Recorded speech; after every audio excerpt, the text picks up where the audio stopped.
Sejam muito bem-vindos a mais uma aula de performance. Vocês estão percebendo que aula a aula a gente vai entrando em detalhes, em situações cada vez mais peculiares ali da parte de performance, e por isso é muito importante que toda a parte de princípios de voo esteja muito bem consolidado, a parte dessa matéria que a gente falou de peso e balanceamento e também de teoria de alta estejam muito claros, para que aqui em performance a gente consiga, colocar aquela cerejinha do bolo que eu sempre falo. Então, se por acaso tu tá com alguma dúvida, tá com alguma dificuldade, volta algumas aulas, volta nos teus materiais aí, nos teus PDFs, nas tuas anotações, manda a dúvida aqui pra gente, tá? Mas não prossegue na matéria com dúvida, porque é uma bola de neve.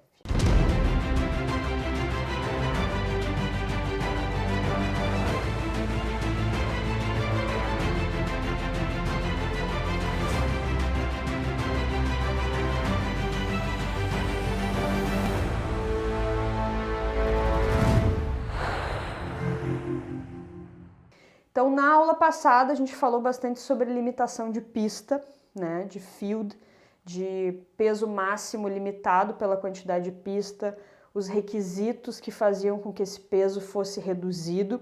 E aqui a gente vai falar um pouco ao contrário. Então, a gente vai falar de Improved Climb. O que seria Improved Climb? Então, seria aumentar, melhorar, mais certo aumentar, a nossa subida, a nossa decolagem, o nosso procedimento. Como é que a gente vai fazer isso? Desde que eu não tenha uma restrição de pista, ou seja, desde que o meu limitante não seja a pista, desde que eu tenha a pista sobrando, eu posso fazer a técnica da Improved Climb, que nada mais é do que aumentar as velocidades, tá?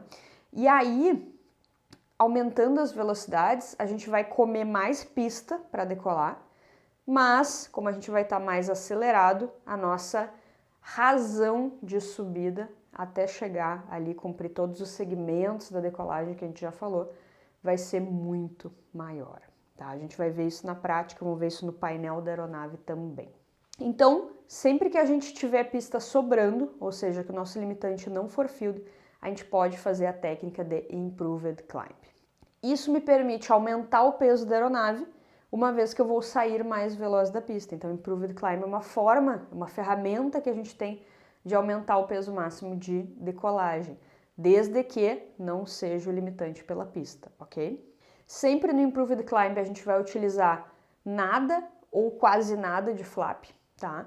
Justamente para que a gente possa acelerar as nossas velocidades e a gente vai conseguir então ter esse acréscimo de peso aí na nossa aeronave. Na verdade, o que existe é o aumento da V2, mas por consequência as demais velocidades acabam sendo alteradas também, porque não teria como, tu vir correr na pista, rodar, aí ficar dando um raso sobre a pista na VR até atingir a V2 lá no final da pista, Então, lembrando que a V2 ela deve ser atingida no final da pista, da cabeceira oposta àquela que foi realizada a decolagem, dentro dos limites da pista ainda.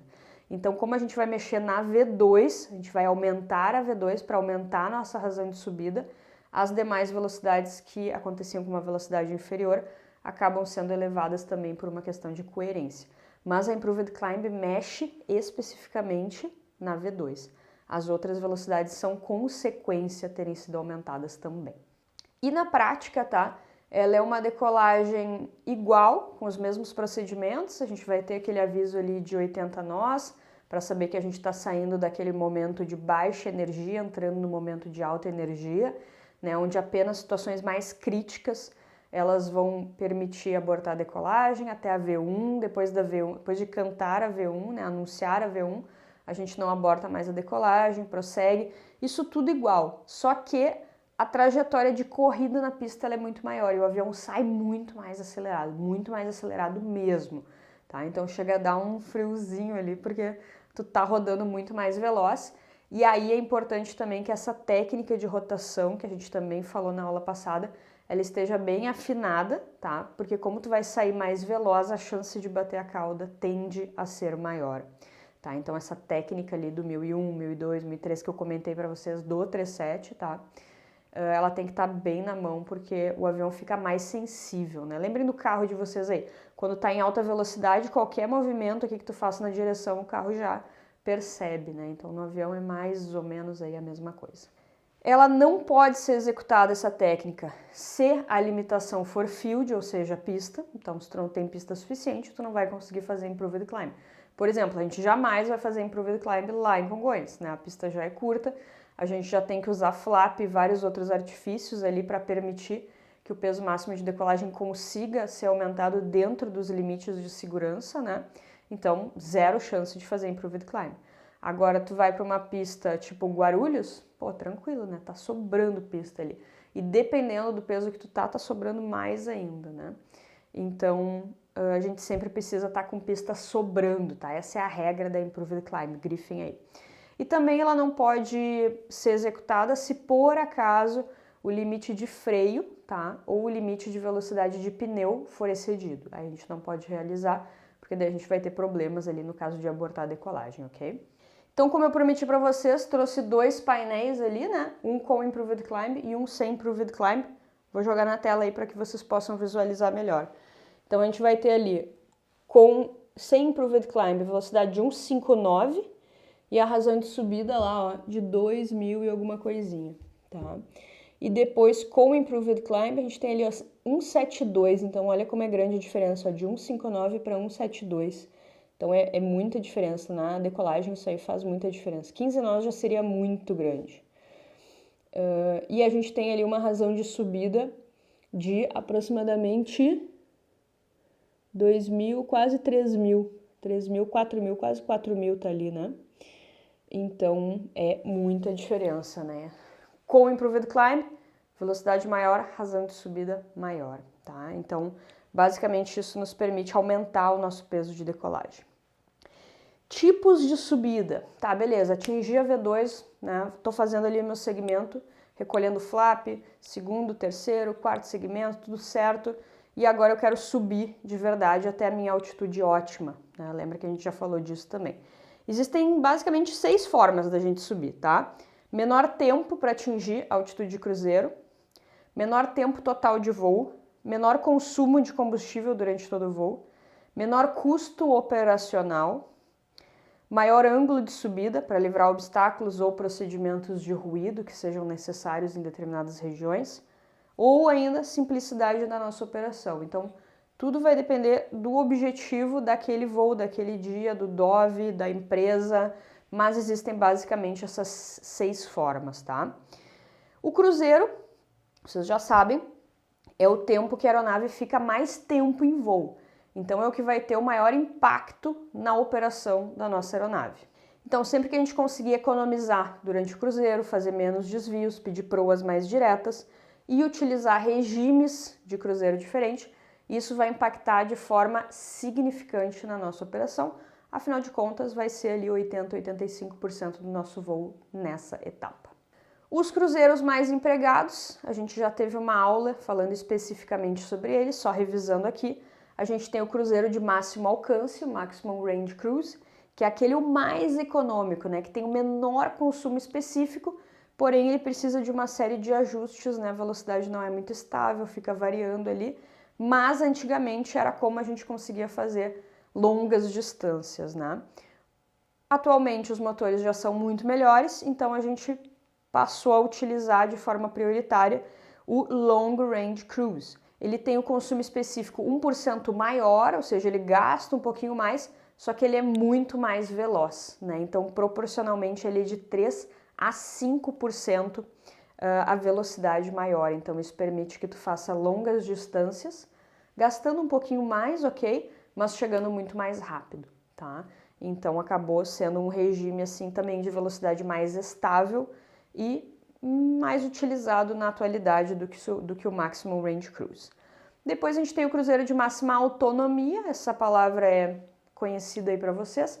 Autonomia significa tempo de voo, então tô prevendo já que eu vou chegar numa determinada região, sei que o tempo tá ruim, né? Eu quero ficar o maior tempo possível em voo, em cruzeiro, então vou empregar ali a máxima autonomia. É uma velocidade que está um pouco menor que aquela relação de CL/CD que vocês estudaram bastante lá no piloto privado e muito utilizado ali nas esperas, tá? Às vezes a gente faz espera em rota também, tá? Então o controle, o CGNA já prevê que vai ter um fluxo muito intenso e ele já vai pedindo para reduzir em rota, tá? Isso acontece. Não com tanta frequência, né? Normalmente a gente chega na localidade, daí tá movimentado, e aí eles começam a vetorar para tudo que é lado, na proa tal, vetoração, sobe, desce, né? Proa tal, acelera, reduz, e aí a gente vai falar um pouco mais sobre isso também nessa operação mais conturbada aí mais para frente. Temos também a velocidade máxima, que é a velocidade onde a gente vai voar na VMO, na MMO. Não é aconselhável, né? Porque a temperatura da EGT ela vai ficar muito alta, né? E isso vai deteriorar a vida útil ali do nosso motor. Então, não é aconselhável, exceto em determinadas situações, né? O voo está muito atrasado, a empresa pediu para acelerar, ou o próprio controle de tráfego precisa que tu acelere em rota, e algumas outras circunstâncias aí que podem vir a aparecer, mas não é o padrão a gente voar no cruzeiro tão acelerado assim, beleza? Temos também o cruzeiro de velocidade constante, que pode ser utilizado pela questão da simplicidade da operação, tá? E temos o mais empregado, que é o cruzeiro econômico, tá? Até no nosso FMC ali a gente tem a opção de inserir o cruzeiro econômico. O cruzeiro econômico ele combina aquela questão do Cost Index, que a gente já falou aqui, né? Que o custo de uma operação ela não é baseada apenas no consumo de combustível, e sim todos os elementos que estão ali, né? Seja a tripulação, seja a manutenção, seja o leasing, todos os elementos que estão fazendo a aeronave voar. Então, o cruzeiro inteligente, né? Um cruzeiro econômico, ele vai levar em consideração todos esses elementos e isso vai te dar uma velocidade na qual a milha é mais barata, mas da operação total do voo, não da operação só específica do combustível. Tranquilo, né? Então, tipos de cruzeiro aí, bem tranquilo, só pra gente saber. Pode ser que eventualmente apareça alguma questão de prova ali, então tu já tá sabendo. Seleção da altitude ótima. Já falamos assim, ó, absurdamente sobre a altitude ótima, diversos momentos, inclusive lá na matéria de princípios de voo, eu já trouxe esse conceito porque ele é um pouco mais complexo. Então, quando chega aqui, vocês já estão tranquilos em relação a isso. Basicamente, então, uma altitude ótima vai ser a altitude na qual, naquele dia, com aquela pressão, com aquela temperatura, com aquele peso, com todas as particularidades daquele dia, a aeronave possui maior economia. O ideal seria que a gente voasse sempre na altitude ótima, mas aí seria impossível, né? De ficar mudando de nível a cada segundo, né? O controlador ia enlouquecer. Então, a gente sempre se mantém o mais próximo possível da altitude ótima. O nosso DOV também vai preparar o nosso voo de acordo com a altitude ótima, mas ele também vai levar em consideração outros elementos que podem mudar essa altitude ótima, como, por exemplo, o vento, né? Então, no nível que está a altitude ótima, tem um vento de proa absurdo. Então, ela não é mais a altitude tão ótima assim, tá? Então, a gente sempre vai se manter o mais próximo dela. A gente pode e deve, durante o voo, ir monitorando, tá? Para ver se a altitude ótima subiu, né? O quanto que ela subiu, se já dá para a gente subir, se vale a pena. Tem que estar no nível correspondente, né? Lembra do par e do ímpar. Tem que ter uma margem, a gente nunca voa acima da altitude ótima que a nossa aeronave permite ali naquele momento com aquele peso, porque senão a gente vai ter problemas em relação à alta velocidade, aos buffets, que a gente vai falar mais para frente. Então a gente sempre tem que ver se a gente tem margem para subir para a nossa altitude ótima. Ali no nosso FMC ele sempre mostra a ótima e mostra a máxima, tá?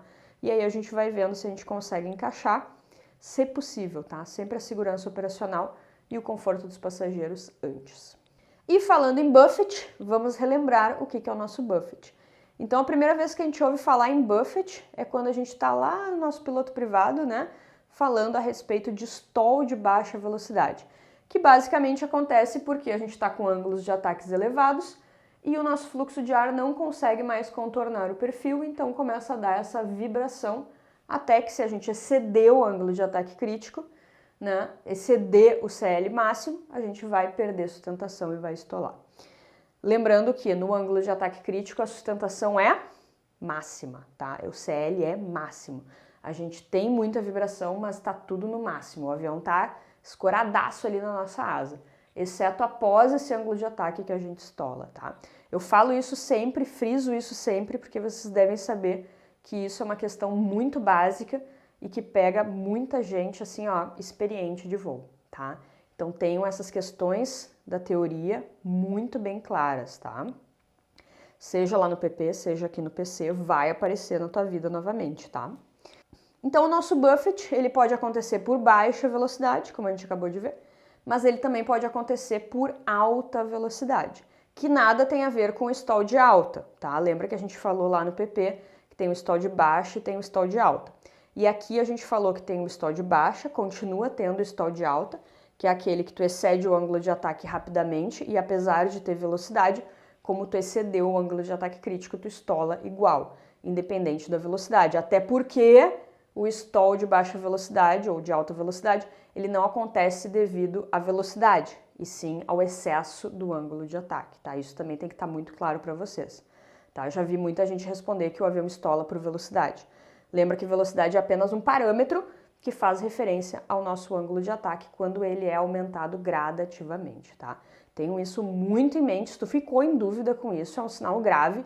Volta lá nas tuas anotações do piloto privado, porque isso aí é bem básico, tá? E é bem importante.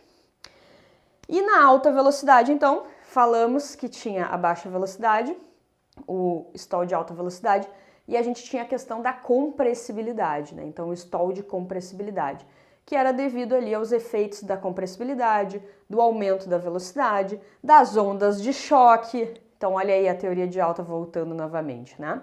Só que na alta velocidade a gente também pode chamar esse stall de compressibilidade de alta, mas eu não quero que vocês confundam com aquele outro stall de alta que é quando eu excedo o ângulo de ataque. Combinado? Então, toda vez que eu falar agora buffet de alta, stall de alta, eu estou me referindo a ondas de choque. Aeronaves de baixa performance só vão ter o stall de baixa velocidade ou esse de exceder o ângulo de ataque, né? Mas só vão ter stalls relacionados a ângulo de ataque. Já aeronaves de alta velocidade, de alta performance, elas podem ter o stall de baixa velocidade, assim como elas podem ter o stall de compressibilidade ou de alta velocidade devido às ondas de choque. E o fato é que, numa aeronave pequena, a velocidade é tão baixa e o peso é tão baixo que esse stall é fixo. Essa velocidade de stall, essa velocidade que tu começa a sentir os buffets ali, ela é fixa e ela não varia muito, tá? Já numa aeronave maior, que acelera mais, que seu peso varia mais, seu CG varia mais, todos os elementos ao seu redor são mais influentes, essa velocidade vai variar sempre. E o piloto nunca vai saber qual é essa velocidade, tá? Por isso que é muito importante que a gente tenha alguns recursos dentro da nossa cabine de comando, que nós vamos falar daqui a pouquinho. Mas o que eu quero frisar aqui com vocês é que nessas aeronaves de grande porte, de alta performance, conforme a gente sobe, a gente já falou lá na teoria de alta também, que o stall de baixa tem o seu valor aumentado e o stall de alta tem o seu valor diminuído. Então, o que acontece? Chega um momento que eles se encontram. E a gente está no Coffin Corner, que a gente já falou bastante lá em teoria de alta, né? Não vou entrar a fundo aqui novamente. Se tiver dúvida, volta lá naquelas aulas e volta para cá de novo. Por isso que eu digo que é bem importante que cada aula seja muito bem consolidada. Terminou a aula, faz os exercícios que tem ao final da aula previsto, assiste novamente se for necessário, né? Faz a leitura ali do teu PDF, escreve, preenche os espaços que tem, as lacunas que tem aí, não é em vão, tá? Não é porque eu esqueci alguma informação.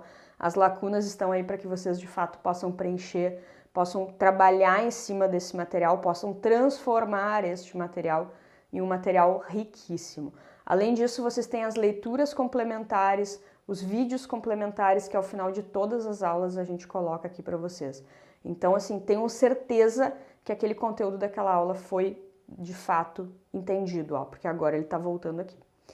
Então, chegou um ponto que essas velocidades vão se encontrar e a gente vai estar lá no nosso Coffin Corner. E conforme a aeronave acelera, então acima do nosso Mach crítico, né, a gente vai ter ali o aparecimento de ondas de choque, que são a formação, né, o fluxo de ar, quando sai do supersônico para o subsônico. E isso vai gerar um buffet, vai gerar uma vibração, né, o High Speed Buffet, que a gente também já falou. E não tem problema nenhum associado ao High Speed Buffet, porém, quanto mais tu acelera, mais High Speed Buffet tu tem e mais próximo tu está do teu VMO, do teu MMO, que daí a aeronave não vai conseguir se manter controlável, tá? E como eu falei para vocês, lá no teco a gente não precisa se preocupar muito com isso, com stall, porque eu tenho um determinado ângulo de ataque e uma determinada velocidade que isso acontece. Agora, quando a gente tem uma aeronave de grande porte, esses elementos são tão variáveis e influenciam de tantas formas diferentes que essa velocidade vai sempre variar. E o piloto não vai saber quando está na velocidade de stall. E isso seria extremamente perigoso, né? Vocês imaginem o quanto. Por isso que a gente tem uma série de recursos.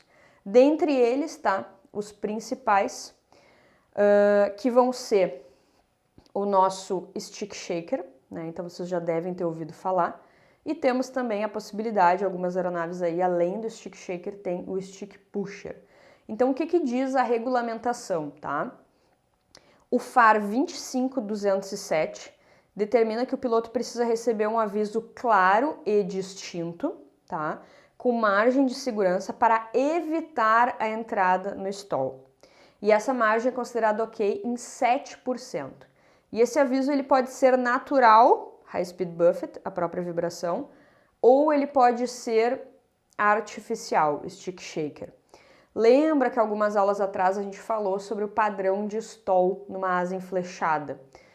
E nem sempre tu vai perceber que o avião está estolando, exceto se tu tiver alguma modificação ali do fabricante para que a vibração aconteça antes no profundor. Mas normalmente asas enflechadas começam a estolar da ponta para a raiz. Então, até tu sentir a vibração, o avião já teria estolado totalmente, tá? Algumas aeronaves possuem aquelas tapes ali na frente, né? Que fazem com que o stall aconteça primeiro na raiz para tu poder sentir no profundor. Mas independente disso, tá? A gente tem que ter um aviso natural ou artificial com pelo menos uma margem de 7% da velocidade de stall para evitar entrar, tá? E por curiosidade, o stick shaker, ele toca a 14%, ou seja, é a margem duplicada, né? Para que a gente realmente sinta ali. Então, vocês já devem ter visto alguns vídeos, eu vou colocar um aqui em seguida para vocês, que é o manche realmente ali vibrando. E aí, no treinamento, né, a gente já tem isso em mente, né? Tocou o stick shaker, a gente tem que empurrar o nariz para baixo. E existem algumas aeronaves que, além do stick shaker, caso o piloto não tome uma ação, a própria aeronave faz a ação do stick pusher, que nada mais é do que a própria aeronave empurra o manche para frente, baixa o nariz do avião para sair daquela condição ali, tá? Que não é stall por ângulo de ataque, mas a gente baixa o nariz para diminuir a altitude. Tá? Então, muita gente acha que baixa o nariz para reduzir o ângulo de ataque. Não, baixa o nariz também, né? Que o fluxo de ar vai fluir melhor, né? Mas principalmente para reduzir a altitude, tá? Uma vez que quanto menor a tua altitude, maior é a tua margem em relação ao coffin corner, tá? E aí nós temos ali a localização do stick shaker, né? Fica no manche, na parte de baixo ali. É um conjunto ali montado, né? Que faz com que o manche trepide. E a gente checa esses avisos todos no pre-flight, né? A gente checa ali os botõezinhos, vê se tá tudo funcionando. E aí tem no-go, tá? Não pode decolar com o stick shaker inoperante. Vou mostrar para vocês um videozinho rápido aí de atuação do stick shaker, só para ficar bem claro. Testando.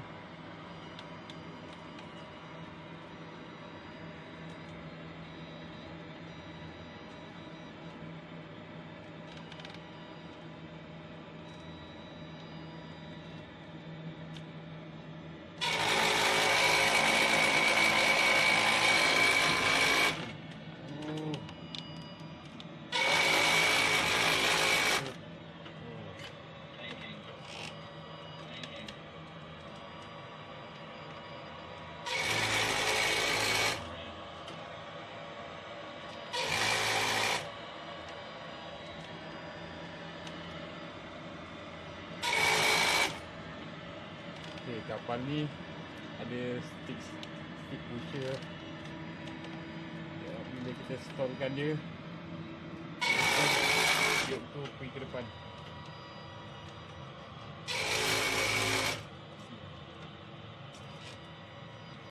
Então observem, né, que tanto a vibração quanto o barulho é bem evidente, é bem brusco e principalmente muito diferente de qualquer outro aviso. Então é diferente do alarme de fogo, é diferente do alarme de pressurização, para que quando tu perceber o stick shaker, tu já sabe exatamente qual que é a ação que precisa ser tomada. Outro ponto bastante importante da gente abordar aqui é a questão de turbulências, né? Então a gente sempre vai tentar evitar, não só para evitar estresse desnecessário na estrutura da aeronave, mas também conforto ali dos nossos passageiros, né? A maioria das pessoas tem medo de voar, então quanto mais lisinho puder ser o nosso voo, melhor. A gente sabe que tem dias que não dá, né? Que tá tudo encaroçado, tem a Cebelândia ali, né? E realmente fica bastante complicado. Mas aí a gente tem uma coisinha chamada radar meteorológico, que ele fica no radome da nossa aeronave. Ele tem um feixe aproximado de 3 graus, tá? E o tilt, que é o botãozinho que ajusta essa inclinação dele para cima ou para baixo, deve ser constantemente ajustado, tá? Para que não fique nenhuma formação ali oculta. Então a gente ajusta ele para imediatamente antes do solo. Então ele vai pegar um feixe de 3 graus, mais ou menos, assim, né? E aí ele vai nos dizer o que tem ali naquela projeção. Dependendo do radar que está instalado na tua aeronave, tu consegue fatiar indo os níveis, né? Tu consegue colocar ali, quero ver no nível 330, quero ver no 340, quero ver no 350. Até para saber, né, se naquela condição ali vale mais a pena descer ou se vale mais a pena subir, né? Cada situação é uma situação. Embora a gente saiba que descer sempre é interessante, uma vez que aumenta a tua margem, né, em relação ao coffin corner. Inclusive a Boeing recomenda, né, descer em torno de 4.000 pés abaixo da turbulência, para que a tua margem seja aumentada, uma vez que quando a gente está no coffin corner a gente pode estolar tanto por baixa quanto por alta, né, e também esse é o motivo pelo qual a gente baixa o nariz. Então a gente faz as duas coisas ao mesmo tempo, a gente diminui o ângulo de ataque, porque o stall de baixa pode estar acontecendo, e a gente também reduz o nariz para sair daquela altitude e aumentar a nossa margem de segurança. Se tu tá muito próximo do coffin corner e tu entra numa turbulência, pode ser que o ângulo de ataque seja cedido e aí tu atinge a velocidade de stall de baixa e aí tu estola, tá? Então por isso que se tu tá voando muito alto, muito próximo ali do limite, pode ser interessante antes de entrar no ar turbulento solicitar uma descida, tá? A gente nunca voa, tá? Muito próximo ali do coffin corner. A gente sempre voa com uma distância razoável ali, justamente para que isso não aconteça. Desvios podem ser feitos, devem ser feitos. 10 milhas para o ladinho, 10 milhas para o outro ladinho. Sempre observando o vento, tá? Como é que tu vai observar o vento? Ou pela bigorna do CB que estiver na tua frente, né? Ela vai te indicar a direção do vento. Ou então no nosso painel mesmo, às vezes aparece uma setinha, tá? Dizendo para que lado que tá o vento, se ele tá bem definido, de esquerda ou de direita. E aí tu não vai pro lado do vento, né? Tu vai pro lado oposto ao vento, porque tu sabe que aquele vento vai estar jogando aquela formação para um determinado lado, né? No caso aqui, na minha direita. Então eu vou circular pela esquerda, tá? Esses desvios também a gente tem que ficar muito ligado, porque desvios vão aumentar a nossa rota. E aumentar a nossa rota significa consumir combustível, então tu tem que ficar ligado quanto que tu tem de combustível e quanto que tu pode ficar fazendo de desvio, tá? Lembrando que a gente não pode consumir o combustível da nossa reserva, tá? A gente vai ter uma aula falando sobre essas parcelas de combustível, vamos falar bastante sobre reclearance, tá? Mas a gente tem que ficar ligado em relação a essa quantidade de combustível, porque senão tu vai fazendo desvio, daqui a pouco tu chega ali, tu tá no teu mínimo, tá? Então aqui tem uma tela do radar, tá? Que mostra mais ou menos aqui, a gente consegue ver. Uma coisa que eu gosto sempre de observar é ali a régua, né? Então ali nesse caso está em 10 milhas, então eu sei que mais ou menos a 7 milhas vai ter aquela formação ali, né? Bem forte, então convém desviar. Nesse caso aí não tá aparecendo a setinha, né? Se estaria para a esquerda ou para a direita, mas vamos supor aqui, a editora vai colocar pra gente, vamos supor que o vento estivesse vindo da esquerda, então eu circularia pela direita, tá? Tá jogando para a direita, o vento tá vindo da esquerda, né? Então tá jogando as coisas para a direita, né? O vento tá vindo daqui, por exemplo. E aí eu vou circular pelo outro lado. E eu sei que é mais ou menos 7 milhas, então é bom já começar, porque o avião voa aceleradinho, né? Então tá bem próximo, tá? Então essa régua é legal, tu pode variar ela para 20, 30, né? O que tu precisar para enxergar a frente. Quanto menor o range, né? Menor esse número, essa escala, mais preciso ficam as informações. Então, nesse caso ali, provavelmente o piloto estivesse fazendo um desvio ou fosse iniciar um desvio. Então ele colocou em 10 milhas para ter a informação ali mais precisa. O ideal é cada um voar num range diferente, né? Porque aí tu consegue ver, por exemplo, o teu tá em 10 e o do comandante tá em 30. Aí tu consegue ver o que tem próximo e o que tem um pouco mais longe. Então é uma boa técnica também. Outra coisa que a gente pode ver nessa reguinha é a espessura, né? Então ele tá mais ou menos ali de 7 até quase 10, tá? Vamos considerar 10. Então tem mais ou menos 3 milhas de espessura essa célula. Então não é tão grande, mas não convém passar dentro, né? Dá um pezinho ali para a esquerda, vai saindo, né? Sem se incomodar. Procedimento para entrada em ar turbulento, tá? Cada empresa pode ter o seu procedimento, mas, via de regra, a gente deve evitar ao máximo entrar em ar turbulento, mas se não tem condição de desvio, seja por combustível, ou seja porque está tudo encaroçado e não tem muito para onde desviar, a gente precisa fazer o procedimento que vai minimizar os efeitos dessa entrada em ar turbulento. O procedimento principal é a velocidade. Então a gente não pode entrar rasgando na turbulência, porque senão a gente vai oscilar muito mais. Então a gente reduz ali para a velocidade recomendada, o N1 recomendado para ar turbulento naquela altitude, vai ali no FMC, pá, seleciona, o avião já vai dar aquela desacelerada, né? A gente vai prender as pessoas, né? Vai ligar os cintos, vai avisar a tripulação que vai entrar em ar turbulento, por favor, permaneçam sentados, com os cintos afivelados. Vamos enfrentar aí uma área de instabilidade durante alguns minutos, tá? Lembrando que a recomendação da Boeing é descer para aumentar aquela margem de segurança, mas não necessariamente, tá? Aí é pilot discretion, pode ser desviar, pode ser que descer não seja possível, pode ser que embaixo esteja pior, pode ser que o nível não esteja disponível, então tem uma série de variáveis aí e é para isso que a gente está ali na frente, né? Então, basicamente, entrada em ar turbulento, a gente vai ligar os cintos, avisar a tripulação sempre com antecedência, se possível, né? Ajustar a velocidade de acordo com a velocidade para entrada em ar turbulento. O piloto pode decidir entre manter o piloto automático e o autothrottle acoplado ou não, tá? Normalmente a gente mantém. Se a turbulência for muito intensa, o piloto automático vai sair, o autothrottle também vai sair.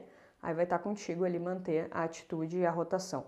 Vai variar, a velocidade vai variar, o climb vai variar, vai tudo variar, mas o importante, aí vira um teco, tá? O importante é manter a atitude da aeronave e a N1 recomendada ali constante, beleza?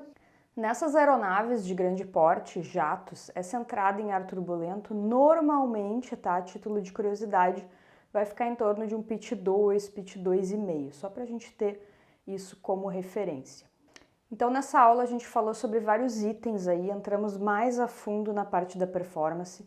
Lembra, vai fazendo teu resumo, vai fazendo tuas anotações, faz os exercícios propostos ao final da aula, né, o que tiver no PDF de material complementar, porque tudo isso vai somar e vai acrescentar na tua formação de piloto comercial. Trem de pouso baixado e travado e eu te vejo na próxima aula.